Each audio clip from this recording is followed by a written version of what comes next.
good today. Look at that haircut. I know, the silver fox.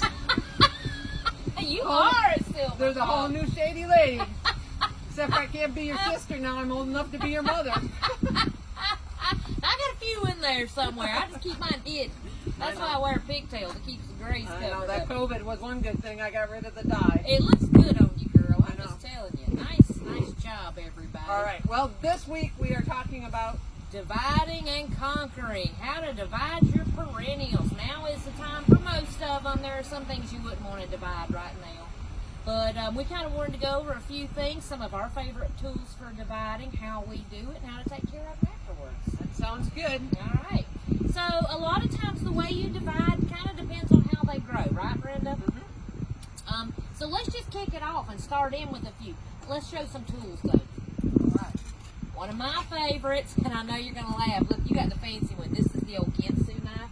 So I can cut a tire. And then pick up the tomato. Pick up a tomato, I can cut a shoe, and then I can cut my perennials in half. Great tool, you guys. If you ever find one, get a Ginsu. Or get a fancier one like this. A Corona. Yes, a Corona. But this is nice because now this has a thicker blade, and you really can get in there and cut. Right. I use this all the time to cut the Acorus. You know, the 1 gallon Acorus is the grass that I want to use, have it a little bit smaller, split it up in between 2 pots, save some money for the customer. Exactly. Yeah, that's exactly right. Okay, well, let's start. What have you got over here? Well, I got a couple things. So we just got these shovels in, lots of love colors. Great for digging up perennials, plant annuals, 1 gallon, 3 gallons. You know, I always get down on my hands and knees and kind of do that. Right. But this works really, really well. I use them a lot. That'd be fun for a kid, too. Yep. Yeah, oh, there's a little bit of a kid in all of this. Then this one, everybody should have one of these. Not very many people do, but this is what they call a spading fork. A potato fork. A potato fork. Yep. Right. Yep. You know why? Because it's not so sticky. You don't poke your potatoes when you're getting them out of the ground. And also your peonies. Yes. When you're lifting your peonies or your dahlias. Yep. Any of those, those Yeah. tubers and stuff. This is a great one to have. Oh. They're dropping mulch. Don't be afraid, y'all. It is kind of spooky sounding, though, isn't it? All right. And you got a fancy shovel there, Brenda. And then I don't like to use the big long shovels. I like using something like this. You can put your foot on. Yep. You can really get some force in there. Yeah. So this works good if you have some really strong roots you're trying to break. Yeah, it's got a nice ergonomic handle on it. All right, that's it for tools. Let's get going. All right, here we go. We're going to divide some. So let's start with a couple of our containers. This is actually a saline, and we're going to pop this out. We're going to show you. Now, this is extremely root-bound, overgrown, needs dividing. So it's a great deal. So, hey, you buy 1 perennial. Look, we're fixing to make 4. So on a perennial like this that is kind of spreading, I take a knife and cut it, chunk it into quarters. Now, if you have a weak stomach, turn your head. I know a lot of people are so afraid to do this, but it really is helpful for the plant. And this is a spreading one. This is what they call it. Yes, and if you don't divide your perennials, you know, some of them will quit blooming. See all that fluff in there and how it's just matted up? It's not going to be very productive. So we can take now this 1 gallon, and you see I'm getting roots with every section, okay? And we're going to make 4 plants out of this. See how this Ginso cuts?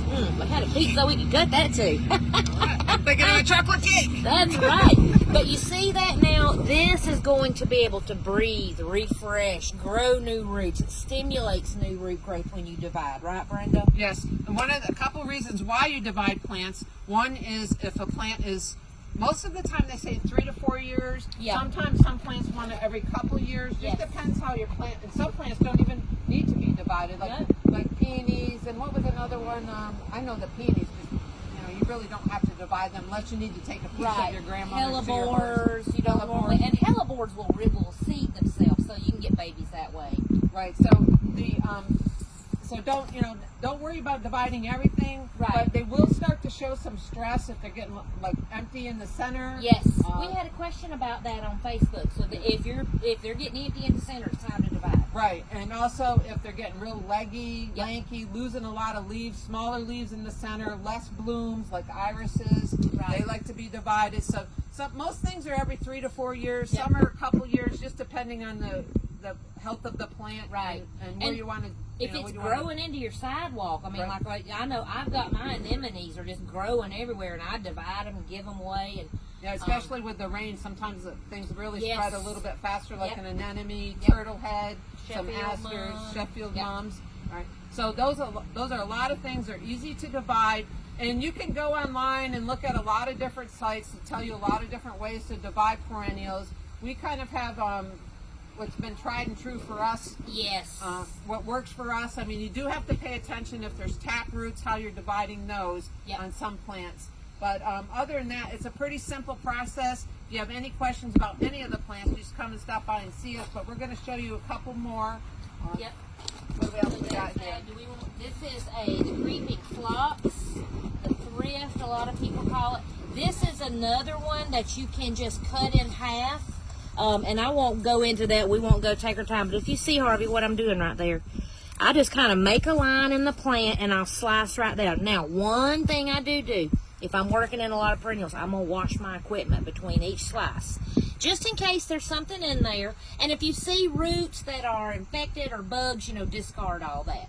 But this is one that you can easily just chop right in half and keep going. Right. You only, when you're dividing your perennials, especially older ones, you only want to keep the healthy divisions. Yep. Exactly. Anything that's not performing well or in that center, toss it out. So your coneflowers, don't have to divide them too much. You can pick, there'll be offshoots. If you get in here and see, Harvey, you'll see this is a fresh young perennial, so it doesn't have a lot, but we could divide that off. And this is one that will reseed. It reseeds for me prolifically. Definitely. And also another one that offshoots is your hosta. Do you want to bring that hosta up here? They are super easy. You can cut down the foliage. Yep. And so you can just cut it down just like this. Again, I'm cooking with my gimp suit. Give me your tennis shoe. And then take that home, feed it to your deer, put it on your neighbor's property. Oh, I'm making deer salad. That's right. But if you see how fibrous these roots are, I don't really even have to cut in here. And some people, cutting is very harsh. If you can, pull roots apart so that then now we're not injuring a lot of these roots. We're pulling, okay? So now I could divide this again. Now I have two. Now what is important is to keep these moist. If they dry out, you won't have as much success. And then when I reset this in the ground, I'm going to fan my roots out so that they can go everywhere. And of course, we're going to use our biotone. Always use our biotone when we're restarting and getting that root growth going. No other fertilizer but biotone. Yes. You can wait and fertilize in the springtime. Yes, that's great advice. And so out of this one plant, I mean, I could get 10 hosta plants. Easily. And this one's been in the ground 3 years. So another time to divide, if you're trying to decide when should I divide, when do I wait till spring or fall. If it blooms in the spring and summer, you want to divide in the fall.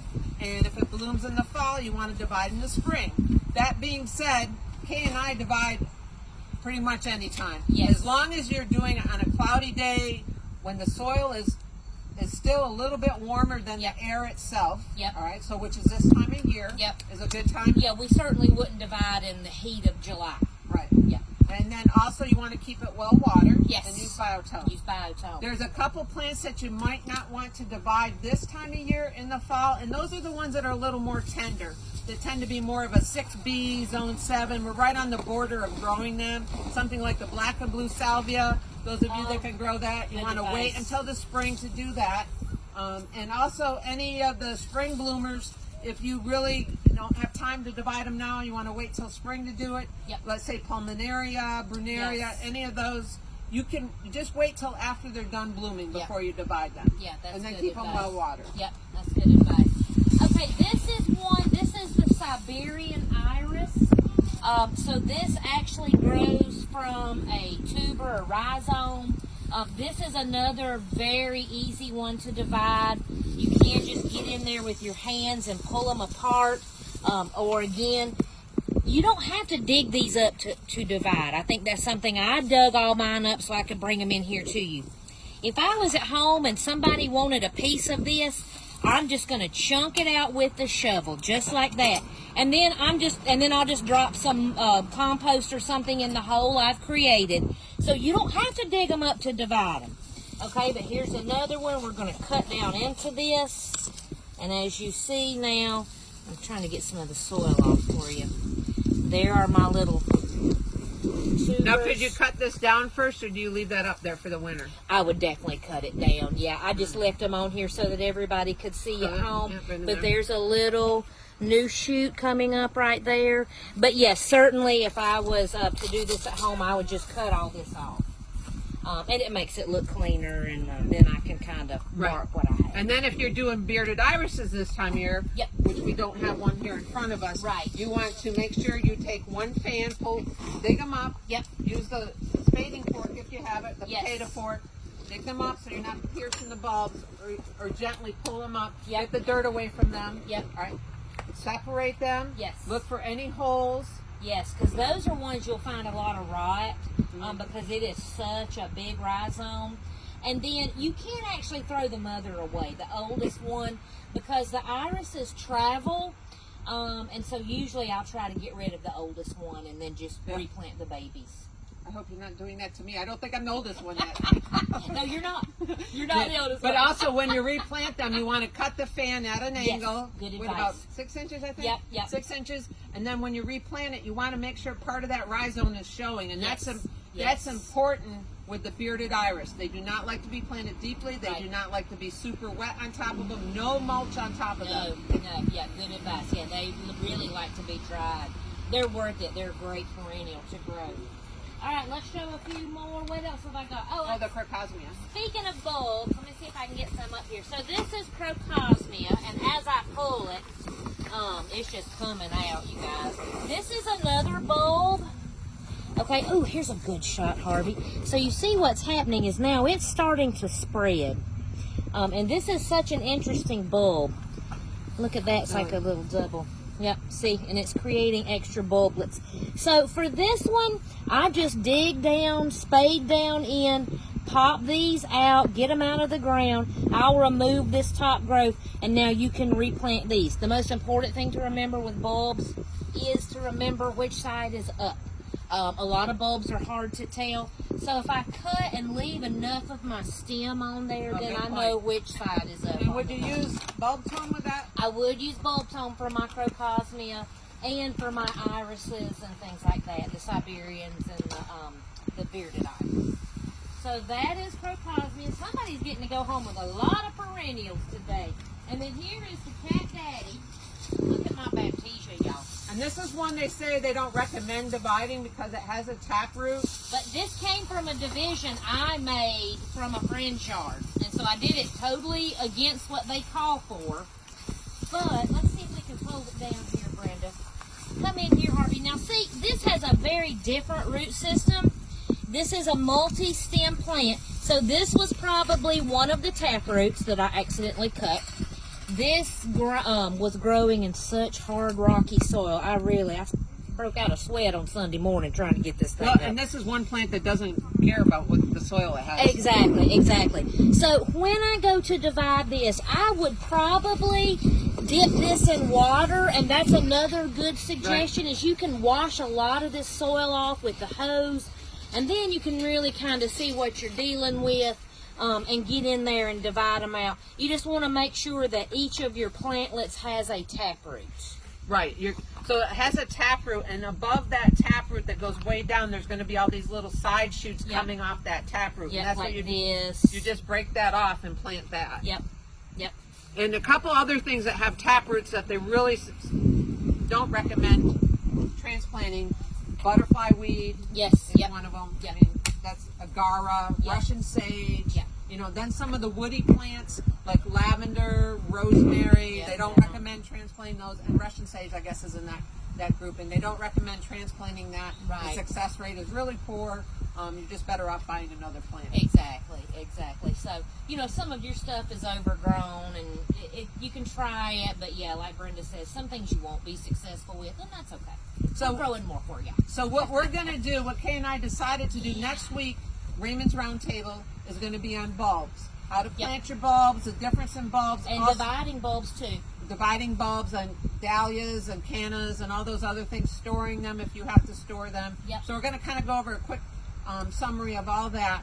And then the week after that, which is in The 4th. November. Yep, November 4th. November 4th, we're going to have a little seminar. We're going to have it outside. We're going to keep the social distancing.